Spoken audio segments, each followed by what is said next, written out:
തരത്തിലുള്ള shady business, ഇത്തരത്തിലുള്ള ഈ റാക്കറ്റ് അല്ലെങ്കിൽ ഇങ്ങനെ നിയമവിരുദ്ധമായ ജോലി ചെയ്യുന്ന എല്ലാവരുടെയും ഒരു സ്ഥിരം പരിപാടി എന്താണെന്നറിയോ? ഇവരുടെ ഏറ്റവും വലിയ മാർക്കറ്റിംഗ് തന്ത്രം എന്തായിരിക്കും എന്നറിയോ? വമ്പന്മാരോടൊപ്പമുള്ള പടം. ശ്രദ്ധിച്ചിട്ടില്ല?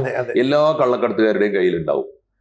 അവരുടെ ഏറ്റവും വലിയ മാർക്കറ്റ് അതാ. ഞാൻ സോണിയാഗാന്ധിയോടൊപ്പം ഉണ്ട്, ഞാൻ നരേന്ദ്രമോദിയുടെ ഒപ്പം ഉണ്ട്, ഞാൻ പിണറായി വിജയന്റെ കൂടെ ഉണ്ട്, ഞാൻ ഉമ്മൻചാണ്ടിയുടെ കൂടെ ഉണ്ട്. അത് കാണിക്കലാണ്. അതിനുവേണ്ടി പോയതാ. ഇപ്പോൾ ഉദാഹരണത്തിന് ഇദ്ദേഹം എന്തിനാണ് ജയറാമിന്റെ വീട്ടിൽ പൂജക്ക് വെച്ചിട്ട് അനുഗ്രഹിക്കാൻ പോയത്?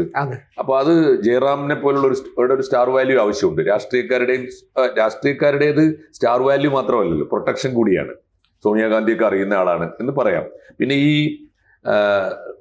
ചരട് കെട്ടിക്കൊടുക്കുന്നതൊക്കെ ഒരുപക്ഷെ ഈ സുരക്ഷയൊക്കെ മറികടക്കുന്നത് പോറ്റിയാവണമെന്നില്ല. പോറ്റി പോകുന്നത് ആന്റണിയുടെ കൂടെ, അടൂർ പ്രകാശിന്റെ ഒക്കെ കൂടെയാണല്ലോ. അവർക്ക് ഈ സെക്യൂരിറ്റി ഒക്കെ മറികടന്നിട്ടായിരിക്കുമല്ലോ അവർ സോണിയാഗാന്ധിയിൽ ആക്സസ് കിട്ടിയിട്ടുണ്ടാവുക. അതാവാം. ഇനി മൂന്നാമത്തെ ഒരു കാര്യം കൂടിയുണ്ട്.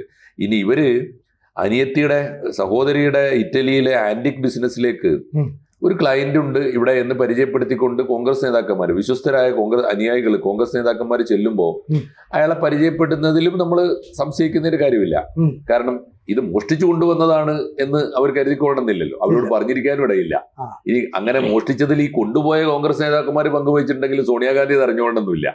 അങ്ങനെ കളവ് മുതലാണ് എന്ന് അറിഞ്ഞുകൊണ്ടൊന്നും സോണിയാഗാന്ധിയെ പോലെ ഒരാൾ ഇത് അന്താരാഷ്ട്ര തലത്തിലേക്ക് കടത്തിക്കൊണ്ടുപോകാനൊന്നും സ്വാഭാവികമായിട്ടും ആത്മഹത്യാപരമല്ലേ അവരും ചെയ്യുമെന്നും എനിക്ക് തോന്നുന്നില്ല. കാരണം ഇതിലിപ്പോ സംഭവിച്ചിരിക്കാനിടയുള്ള കാര്യം ഇത്രയേ ഉള്ളൂ.